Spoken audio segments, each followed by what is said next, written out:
រ៉ូស៊ីត្រូវបានចោទថាបង្ខំយុវជនអាហ្វ្រិកដែលខ្លួនទៅជួលធ្វើជាទាហានថ្មងថ្មីឲ្យចូលរួមក្នុងបេសកកម្មបំផ្ទុះគ្រាប់បែកអត្តឃាតក្នុងសមរភូមិនៅប្រទេសអ៊ុយក្រែនការអះអាងនេះត្រូវបានរាយការណ៍ដោយ The Telegraph នៅថ្ងៃទី13ខែមករាឆ្នាំ2026 The Telegraph បានផ្សាយវីដេអូជាភស្តុតាងបង្ហាញថារ៉ូស៊ីបានបង្ខំឲ្យទាហានស៊ីឈ្នួលជនជាតិអាហ្វ្រិកវ័យក្មេងចងគ្រាប់បែកផ្អោបជាប់ទ្រូងហើយរត់ឆ្ពោះទៅបន្ទាយអ៊ុយក្រែនដើម្បីបំផ្ទុះផ្ដាច់ជីវិតវីដេអូនេះត្រូវបានចែកចាយយ៉ាងទូលំទូលាយពាសពេញពិភពលោកឯកអគ្គរដ្ឋទូតអ៊ុយក្រែនប្រចាំអាហ្វ្រិកខាងត្បូងលោក Alexander Skaba បាននិយាយថាទីក្រុងមូស្គូកំពុងប្រើប្រាស់ជនជាតិអាហ្វ្រិកជាសាច់សម្រាប់បោះចូលម៉ាស៊ីនកិនសាច់ដើម្បីជំនួសការខាតបង់កងកម្លាំងរបស់ខ្លួនអ៊ុយក្រែនប៉ាន់ប្រមាណថាមានជនជាតិអាហ្វ្រិករហូតដល់ទៅ1400នាក់ត្រូវបានលបួងឲ្យចូលទៅក្នុងសង្គ្រាមរុស្ស៊ីអ៊ុយក្រែនក្រោមកិច្ចសន្យាคล้ายៗរួមទាំងការសន្យាផ្ដល់ការងារល្អផ្ដល់អាហារូបករណ៍និងឱកាសបណ្ដុះបណ្ដាលក្រោយពីពួកគេបានបំពេញកាតព្វកិច្ចនៅជួរមុខរួចក៏ប៉ុន្តែយោងតាមរបាយការណ៍សម្ងាត់របស់អ៊ុយក្រែនទាហានអាហ្វ្រិកស៊ីឈ្នួលរាប់រយនាក់ហើយបានស្លាប់ទាំងវ័យក្មេងកាសែត The Telegraph បានលើកឡើងពីករណីពលរដ្ឋអាហ្វ្រិកខាងត្បូង17នាក់ដែលនិយាយថាពួកគេបានធ្វើដំណើរទៅកាន់ប្រទេសរុស្ស៊ីដោយពួកគេស្មានតែកំពុងទៅចូលរួមការបណ្ដុះបណ្ដាលអង្គរៈដែលមានទំនាក់ទំនងជាមួយនឹងគណៈបកនយោបាយមួយប៉ុន្តែផ្ទុយទៅវិញពួកគេត្រូវបានបង្ខំឲ្យចុះហត្ថលេខាលើកិច្ចសន្យាកងទ័ពនិងត្រូវបានដាក់ពង្រាយទៅកាន់សមរភូមិជួរមុខនៅទីក្រុងណៃរ៉ូប៊ីប្រទេសកេនយ៉ាបានបើកការស៊ើបអង្កេតលើការជួញដូរទាហានហើយបានរកឃើញថាមានពលរដ្ឋកេនយ៉ា82នាក់ជាប់គាំងនៅក្នុងសង្គ្រាមរុស្ស៊ីអ៊ុយក្រែនករណីផ្សេងទៀតមានពលរដ្ឋអ៊ូហ្គង់ដាកាមេរូននិងសេរ៉ាឡេអូនដែលអះអាងថាពួកគេត្រូវបានបោកបញ្ឆោតឲ្យចូលប្រយុទ្ធភ្លាមៗបន្ទាប់ពីទៅដល់រុស្ស៊ីមិនទាន់មានប្រតិកម្មចំពោះការចោទប្រកាន់នេះនៅឡើយទេអ្វីដែលត្រូវជម្រាបជូនអស់លោកអ្នកនៅក្នុងថ្ងៃនេះគឺថារុស្ស៊ីគាត់យកលេសមួយដើម្បីបង្កសង្គ្រាមជាមួយនឹងអ៊ុយក្រែននេះគឺរឿងភាសាអស់លោកអ្នកគាត់ចង់ឲ្យភាសារបស់គាត់រីកទលំទលាយដោយផ្សាយឥទ្ធិពលរបស់គាត់អញ្ចឹងគាត់ក៏បង្ខំចំណុចភាសាមួយនេះជារឿងសំខាន់ណាស់ដែរអស់លោកអ្នកណាអញ្ចឹងអ្វីទាំងអស់ដែលកើតឡើងហ្នឹងគឺវាមានមូលហេតុរបស់វាតូចប៉ុន្តែរឿងភាសាមួយនេះរឿងវប្បធម៌មួយនេះគឺជារឿងដ៏សំខាន់មួយដែលបង្កឲ្យមានសង្គ្រាមអស់លោកអ្នកយើងគិតមើលប៉ះសិនបើមនុស្សយើងថាភាសារបស់យើងល្អកុំទៅបង្ខំគេឲ្យជឿបើភាសារបស់យើងល្អកុំបាច់ចាំឲ្យគេគោរពគឺគេទៅឯងគេជឿឯងគេគោរពឯងប៉ុន្តែប៉ះសិនបើភាសាយើងអត់ល្អទៅហើយអញ្ចឹងឲ្យគេជឿយ៉ាងម៉េចបើយើងភូតភរកុហកបោកប្រាស់នៅក្នុងនឹងទៅហើយថាឲ្យគេគោរពយ៉ាងម៉េចអញ្ចឹងគេអត់អាចគោរពបានទេអស់លោកអ្នកមើលនៅក្នុងភាសារបស់អង់គ្លេសដែលប្រទេសជាច្រើននៅលើពិភពលោកក៏គេចង់រៀនចង់ចេះចង់ដឹងហេតុអីដោយសារភាសាហ្នឹងគឺវាស្ថិតនៅក្នុងតម្លៃមួយដ៏ល្អដូច្នេះហើយមនុស្សនៅលើពិភពលោកគេខំប្រឹងរៀនហើយមនុស្សនៅលើពិភពលោកគេខំប្រឹងចង់ចេះចង់ដឹងទៅហើយនេះណាមិនចាំបាច់ទៅបង្ខំគេទៅវាយគេឲ្យគេរៀនឲ្យគេគោរពនោះទេអរលោកអ្នកអាចយល់ថាដូច្នេះដែរឬក៏យ៉ាងណាបើយើងធ្វើមិនល្អដាក់គេទៅហើយថាតើឲ្យគេទៅជឿទុកចិត្តអ្នកឯងយ៉ាងដូចម្ដេចដូចរឿងសៀមអញ្ចឹងអស់លោកអ្នកដែលមានការដោះដូរពាណិជ្ជកម្មជាមួយនឹងខ្មែរនឹងរាប់សតវត្សបាទរាប់ទសវត្សមកហើយដោះដូរទៅមកនេះវាច្រើនណាស់ទៅហើយក៏ប៉ុន្តែស្រាប់តែមកវាយកំតិចកំទីខ្មែរយ៉ាងដូចនេះឈ្លានពានខ្មែរយ៉ាងដូចនេះហើយដល់ពេលខ្មែរនិយាយអាក្រក់ខ្មែរធ្វើពហិការមិនប្រើប្រាស់របស់សៀមចង់ខឹងខ្មែរអាហ្នឹងណាចង់ខឹងខ្មែរប្រើនៅល្បិចសពគ្រប់បែបយ៉ាងដើម្បីបំភាន់ទៅដល់អន្តរជាតិ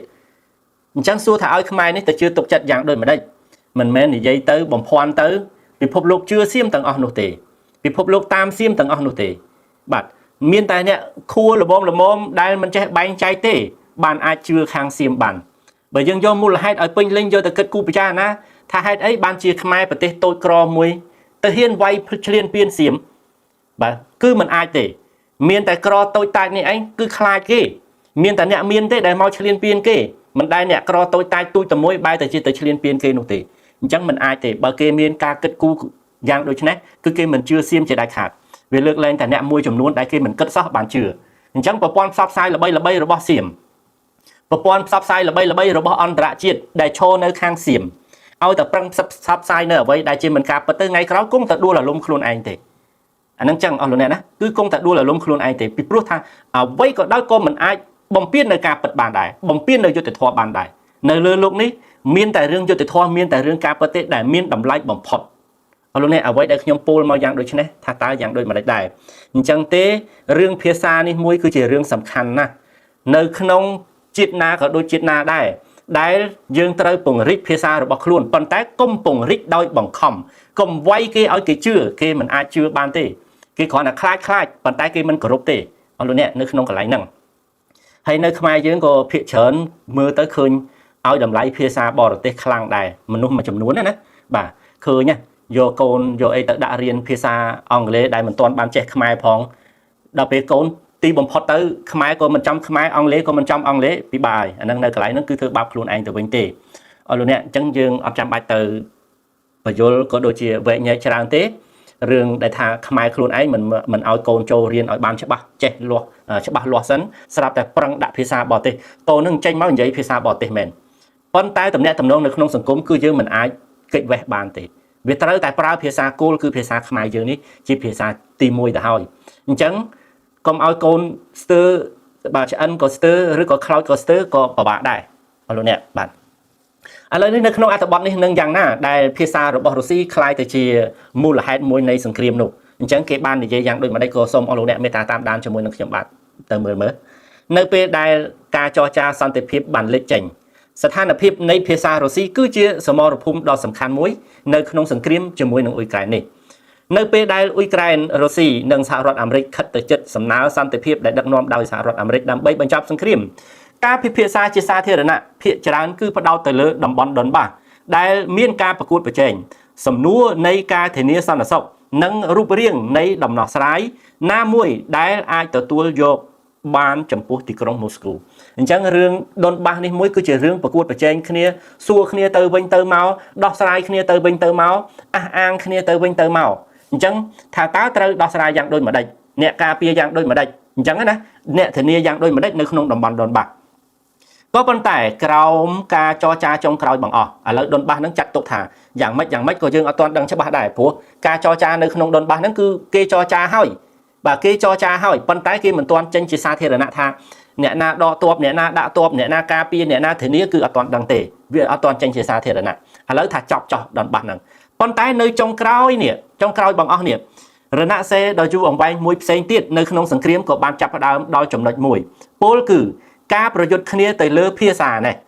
ការប្រយុទ្ធគ្នាទៅលើវប្បធម៌នេះហើយនឹងការប្រយុទ្ធគ្នាទៅលើអត្តសញ្ញាណនេះអាហ្នឹងទៅមកពីបញ្ហានៅកន្លែងហ្នឹងវិញព្រោះអីរុស្ស៊ីគាត់ចង់បានឲ្យអត្តសញ្ញាណរបស់គាត់ចេញវប្បធម៌របស់គាត់ផ្សព្វផ្សាយភាសារបស់គាត់ល្បីល្បាញរន្ទឺពីពេញពិភពលោករុស្ស៊ីគាត់ចង់បានអញ្ចឹងវានៅបញ្ហានៅកន្លែងហ្នឹងវិញអស់លោកអ្នកណាជាឧទាហរណ៍នៅថ្ងៃទី3ខែធ្នូទីក្រុងគីវបានផ្លាស់ប្ដូរដើម្បីដកហូតឋានៈភាសារុស្ស៊ីចេញពីក្រោមរដ្ឋធម្មនុញ្ញរបស់អឺរ៉ុបសម្រាប់ភាសានៅក្នុងតំបន់ឬក៏ភាសាជនជាតិភាគតិចហើយនៅក្នុងទឹកដីដែលកាន់កាប់ដោយរុស្ស៊ីនៅក្នុងដុនបាសអាជ្ញាធរបានបិទបាំងការបង្រៀនភាសាអ៊ុយក្រែននិងសៀវភៅសិក្សានៅក្នុងសាលាដោយជំនួសដោយកម្មវិធីសិក្សានិងសម្ភារៈរបស់រុស្ស៊ីវិញអាកន្លែងហ្នឹងហើយដែលនិយាយអត់ត្រូវគ្នាកន្លែងហ្នឹងណានៅក្នុងតំបន់ដែលកាន់កាប់ដោយរុស្ស៊ីចាប់ផ្ដើមបរៀនភាសាខ្លួនឯងបិទភាសាអ៊ុយក្រែនចោលអញ្ចឹងដល់ពេលអញ្ចឹងទៅមិនអាចទទួលយកបានទេកន្លែងហ្នឹងអ្នកណាក៏ដូចអ្នកណាដែរអញ្ចឹងបើសិនជាក្នុងការគៀបសង្កត់ភាសាមួយនេះរឿងតានតឹងគឺនៅមានដូចសពថ្ងៃអស់លោកអ្នកបានជ្រាបហើយស្ថានភាពនៅកម្ពុជាក្រោមអីជាដើមអញ្ចឹងទៅការរដ្ឋបတ်នៃការប្រើភាសានៃការរៀនភាសានៃការនិយាយភាសាធ្វើឲ្យអត់សូវត្រូវគ្នាប្រហែលទេមានភាពតានតឹងនឹងគ្នាទៅវិញទៅមកអញ្ចឹងទោះបីជាយ៉ាងណាក៏ដោយបិទតានតឹងយ៉ាងណាក៏ដោយក៏ភាសានោះនៅតែលួចរៀនតាមវត្តតាមផ្ទះអីចឹងទៅនឹងអស់លោកអ្នកអាចជ្រាបនៅកម្ពុជាក្រោមជាពិសេសលោកពូលោកអ៊ំនៅកម្ពុជាក្រោមនោះគឺគាត់យល់អំពីអត្ថន័យនឹងខ្លាំងមែនតើព្រោះគាត់អ្នកចេះអ្នកដឹងនៅក្នុងនោះគាត់សុខចិត្តចំណាយធនធានផ្ទាល់ខ្លួនរបស់គាត់ដើម្បីឧបត្ថម្ភថាធ្វើម៉េចឲ្យកូនសិស្សបានទៅរៀនគាត់និយាយចឹងណាថាធ្វើម៉េចឲ្យកូនសិស្សបានទៅរៀនទទួលយកភាសាខ្មែរហ្នឹងនៅកន្លែងហ្នឹងអញ្ចឹងនឹងមានរឿងអីច្រើនទៀតដែលខ្ញុំនៅនេះមិនបានដឹងច្បាស់ដែលពួកខ្ញុំនៅនេះមិនបានដឹងច្បាស់ប៉ុន្តែរឿងភាសានេះមួយដាក់គំនាបខ្លាំងបាទដាក់គំនាបខ្លាំងមែនតើឃើញអ្នកខ្មែរលើមួយចំនួនក៏នៅតែរៀនភាសាខ្មែរដែរដូចជាកាលពីមិនទាន់មានបញ្ហាអីជាមួយគ្នាអ្នកសរិនអ្នកស៊ីសកេតអ្នកបុរីរ៉ាំអីឃើញមានរៀនភាសាខ្មែរផងដែរមិនអត់ទេពួកគាត់នៅនោះតែដល់ពេលឥឡូវមានបញ្ហាអញ្ចឹងក៏ខានឃើញបន្តទៅទៀតដែរមុនឃើញពួកគាត់អានភាសាខ្មែរអានអីបានតើនៅខាងនោះ bà chẳng nè nơi khang cầu nè nơi khang lứa không prăng rẻ xa đã nè nơi cái đá mình chấm luôn đấy bay từ chia đã côn từ xà lạp xén làm bậy chập vô phía xa kia mồn đôi phía xa khmái luôn ấy tục chào nâng chẳng bà nè mới chấm luôn cứ quạt cận chẳng ở luôn nè chiết ai bắt bong mền bật ai bắt bong mền tại phía xa mình ai bắt bong tề ta cái nào bắt bong phía xa hỏi cứ từ cái lại ná có chọc đại ọt từ rô khnia khơi tề chẳng phía xa thưa mấy cũng ai bắt bong ở sọ nón khnia riêng ở chết ở đằng chết phía xa khmái môi ban là o hỏi tăng tờ xe tăng an ban là o hỏi ở luôn nè riêng phía xa ấy tiết của riêng cho nếu nhom lực tật trận chẳng thèm đòn trong riêng pram và môi phía xa tiết của riêng cho là tập hiệp riêng à với đại ai từ tua vô ban riêng cứ riêng từ thèm đòn từ công chụp bạn tại thứ mấy ở ban phía xa khmái dừng môi sần cũng ai bắt bong ở tại sảnh nhàn rồi bao giờ ở luôn nè na chẳng Russia cô còn chẳng chấm nói đây sầm khăn bom phốt nơi khung rương ní cái pi đầm bòn đồn bắc cứ Russia khai bắt ở đây thọ bọc quạt chẳng phía xa ní muối nơi khungนั้น cứ quạt tiêm tia khăng men tên tại mà đòn quạt sọc chật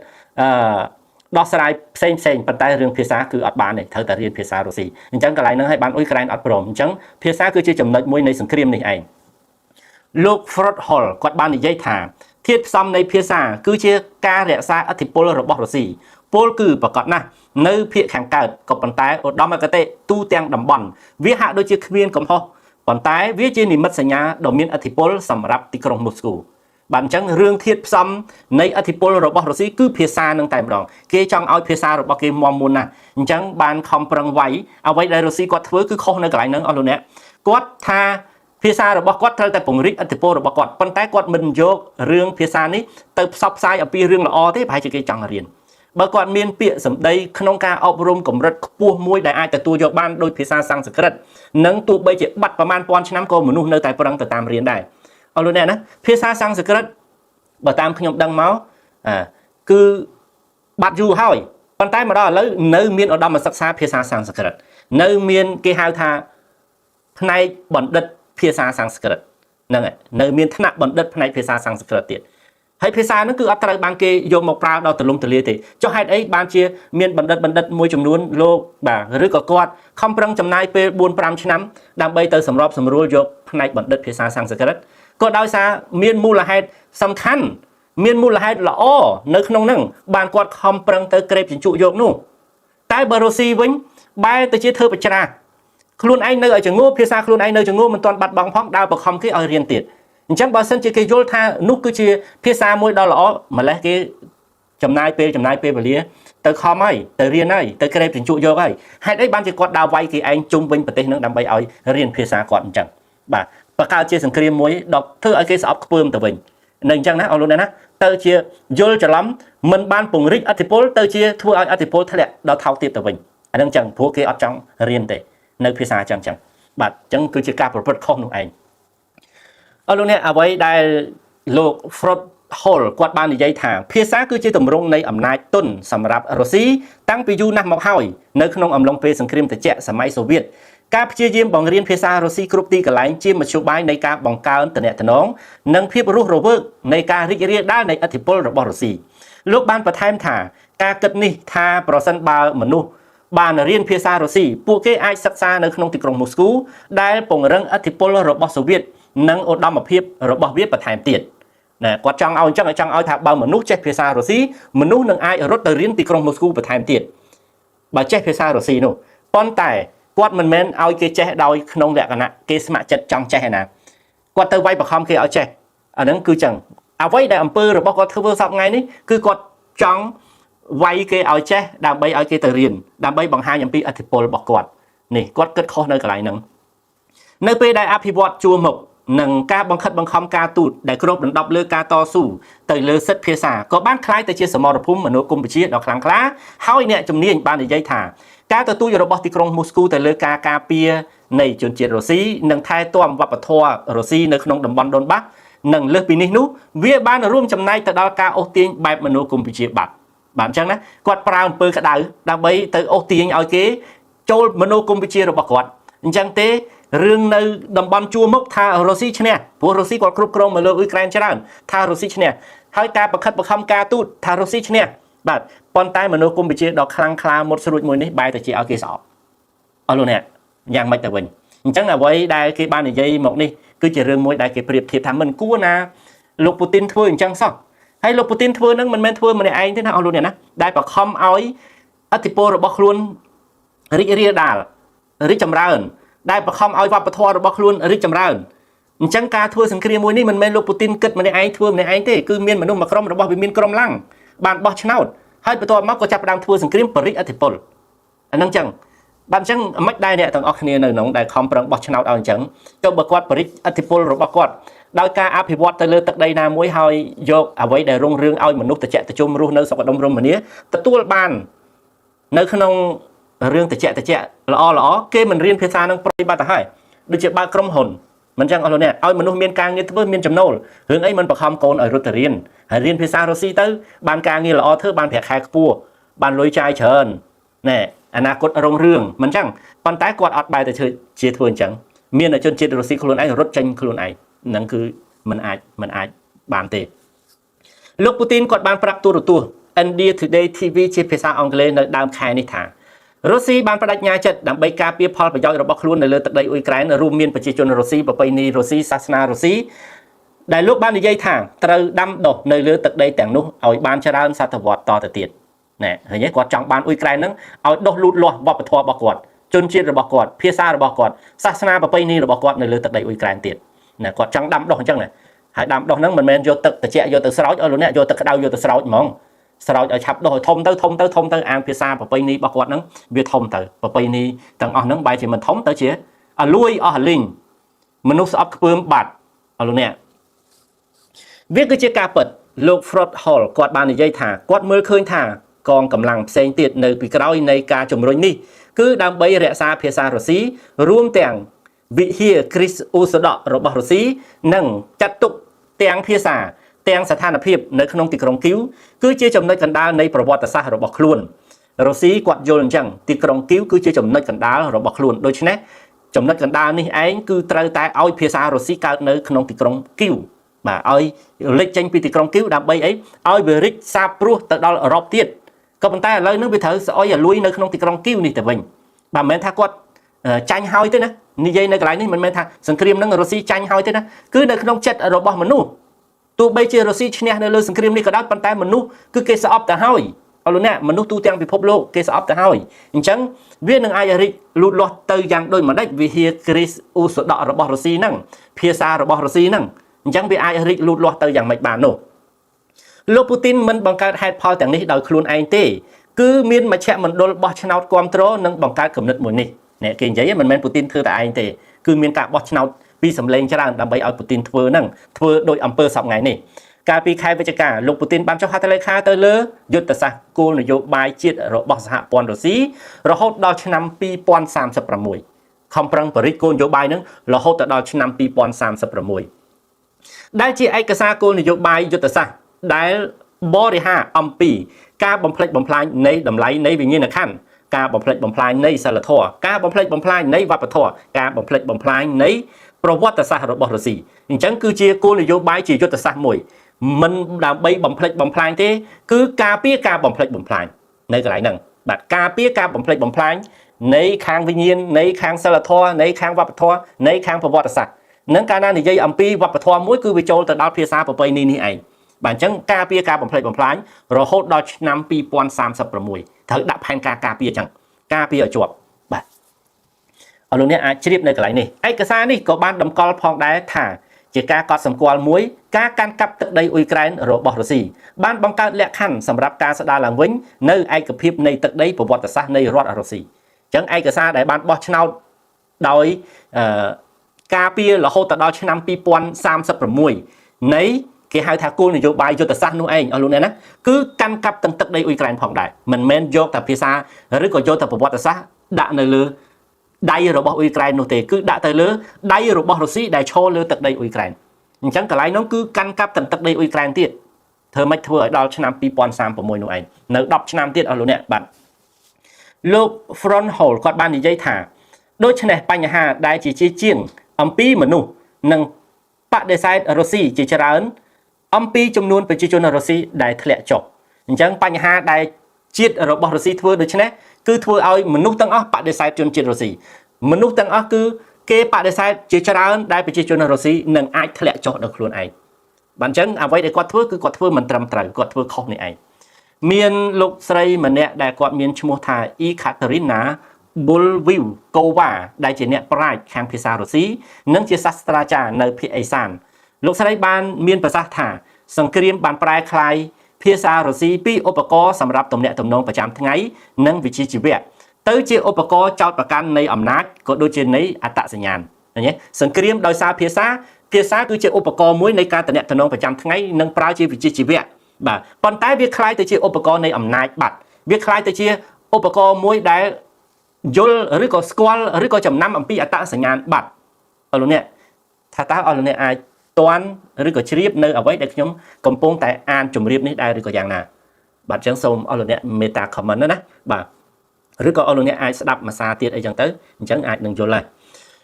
លោកស្រី Bulvikova បាននិយាយថានៅពេលដែលជនជាតិអ៊ុយក្រែនដែលគេនិយាយភាសារុស្ស៊ីកាន់តែច្រើនមានការបោះបង់ចោលភាសាទាំងស្រុងវាគឺជាឧបករណ៍ដ៏សំខាន់មួយសម្រាប់ភាពភ្ជាប់ជំនាន់និងមួយទៀតអាចជួយបំភ្លឺទៅលើវប្បធម៌ប្រវត្តិសាស្ត្រនិងបញ្ហាសង្គមដែលមើលទៅឃើញថារុស្ស៊ីធ្លាក់ហើយព្រោះអីពីមុនជនជាតិអ៊ុយក្រែនមុនពេលដែលសង្គ្រាមគឺគេប្រើភាសារុស្ស៊ីច្រើនមែនតើបាទច្រើនមែនតើប៉ុន្តែនៅពេលដែលមានការឈឺចាប់សង្គ្រាមរយៈពេល4ឆ្នាំនេះហើយប្រជាជនកាន់តែច្រើនទៅត្រូវបោះបង់ទាំងស្រុងលែងប្រើភាសាហ្នឹងលែងប្រើភាសារុស្ស៊ីហ្នឹងអញ្ចឹងមើលឃើញហើយថាវប្បធម៌ធ្លាក់វិញ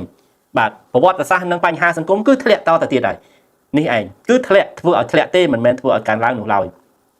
លោកស្រីបានមានប្រសាសន៍តទៅទៀតថាភាសារុស្ស៊ីក៏បានคล้ายទៅជាជនរងគ្រោះនៃសង្គ្រាមដែរណាកាលណាវាយទៅអស់លោកអ្នកមិនមែនធ្វើឲ្យភាសារីកចម្រើនទេធ្វើសង្គ្រាមនេះភាសារបស់គាត់គឺជាអ្នករងគ្រោះនៃសង្គ្រាមដែរដល់ពេលវាយទៅស្លាប់មនុស្សដែលនិយាយភាសារុស្ស៊ីបាត់អញ្ចឹងធ្វើឲ្យការប្រើភាសាហ្នឹងបាត់អស់មួយដែរចុះអស់លោកអ្នកជនជាតិអ៊ុយក្រែនប្រមាណអ្នកដែលស្លាប់នៅក្នុងសង្គ្រាមមួយនេះហើយមានប្រមាណអ្នកដែលចេះភាសារុស្ស៊ីអញ្ចឹងភាសារុស្ស៊ីនឹងស្លាប់តាមនោះដែរចុះនៅពេលដែលអ៊ុយក្រែនវាយទៅដាក់ប្រទេសរុស្ស៊ីវិញអស់លោកអ្នកណាវាយទៅដាក់ប្រទេសរុស្ស៊ីវិញហើយបន្តមកទៀតមានជនជាតិរុស្ស៊ីខ្លះក៏ស្លាប់ដែរទាហានរុស្ស៊ីខ្លះក៏ស្លាប់ដែរអញ្ចឹងភាសារុស្ស៊ីស្លាប់អស់ប្រមាណដែរបើទោះជាវាមិនអស់ក៏ដោយក៏ប៉ុន្តែក៏វាបាត់បង់ចំនួនអ្នកប្រើដែរអាហ្នឹងគឺអញ្ចឹងអ្វីដែលគាត់គិតខុសបាទខាងរដ្ឋបាលរបស់វិមានក្រុមឡើងហ្នឹងគឺគិតខុសបាទគឺគិតខុសមិនមែនគិតត្រូវទេឬក៏អស់លោកអ្នកថាយ៉ាងម៉េចដែរពួកគាត់គិតខុសឬក៏គិតត្រូវខ្ញុំពោលនេះខុសឬក៏ត្រូវមានចឹងឯងការសម្រេចចិត្តរបស់សភាអ៊ុយក្រែននៅក្នុងការដកហូតភាសារបស់រុស្ស៊ីចេញបើទោះបីជាត្រូវបានបរិហារដោយទីក្រុងមូស្គូក៏ដោយតែត្រូវបានអបអរសាទរយ៉ាងច្រើនដោយសារមនុស្សជាច្រើននៅទូទាំងប្រទេសអ៊ុយក្រែនឥឡូវនៅក្នុងសហភាពរបស់អ៊ុយក្រែនគេដកភាសារុស្ស៊ីចោលគេអត់ប្រើបាទគឺធ្វើឲ្យមនុស្សជាច្រើនអបអរសាទរហើយពួកគេក៏ឈប់ប្រើភាសារុស្ស៊ីតទៅទៀតអានោះគឺចឹងបាទធ្វើនេះមិនមែនធ្វើឲ្យគេចូលចិត្តមិនមែនធ្វើឲ្យគេគោរពបែរទៅជាធ្វើឲ្យគេខ្លាចអញ្ចឹងកាលណាគេខ្លាចគឺគេអត់ប្រើនឹងឯងអស់លោកអ្នកណាបាទអត់ដូចភាសាអង់គ្លេសអស់លោកអ្នកមើលសំបីតែនៅអាស៊ីរបស់យើងនេះសិង្ហបុរីក៏និយាយភាសាអង់គ្លេសម៉ាឡេក៏និយាយភាសាអង់គ្លេសច្រើនណាច្រើនដែរចុះសួរថាគេមកវាយដើម្បីឲ្យប្រជាជនទាំងអស់ហ្នឹងខ្លាចឬក៏ប្រជាជនទាំងអស់ហ្នឹងគាត់ត្រូវរៀនដោយសារគិតអំពីផលប្រយោជន៍របស់ខ្លួនគាត់ឬក៏យ៉ាងម៉េចអាហ្នឹងគឺចឹងឯងអស់លោកអ្នកយើងយល់តែប៉ុណ្្នឹងឯងនៅអាស៊ីយើងដាច់ឆ្ងាយចង្អល់ពីសង្គមដែលនិយាយភាសាអង់គ្លេសប៉ុន្តែមានសិង្ហបុរីមួយនិយាយភាសាអង់គ្លេសមកប្រទេសអស់លោកអ្នកនិយាយមកប្រទេសអ្នកណាដែលនៅសិង្ហបុរីគាត់អត់ចេះអង់គ្លេសគឺគាត់និយាយគាត់ប្រើរាល់ថ្ងៃហ្នឹងគឺចឹងអស់លោកអ្នកអញ្ចឹងអ្វីដែលខ្ញុំបានជម្រាបប៉ុណ្ណេះនឹងលើឧទាហរណ៍គូផ្គងប៉ុណ្ណេះសង្ឃឹមថាអស់លោកអ្នកនឹងទទួលជ្រាបថាមូលហេតុសង្គ្រាមនេះក៏ដោយសារភាសាមួយដែរបាទដែលខាងវិមានក្រុមឡើងហ្នឹងគឺគាត់គិតខុសអញ្ចឹងក៏សូមអរគុណចំពោះការតាមដានរបស់អស់លោកអ្នក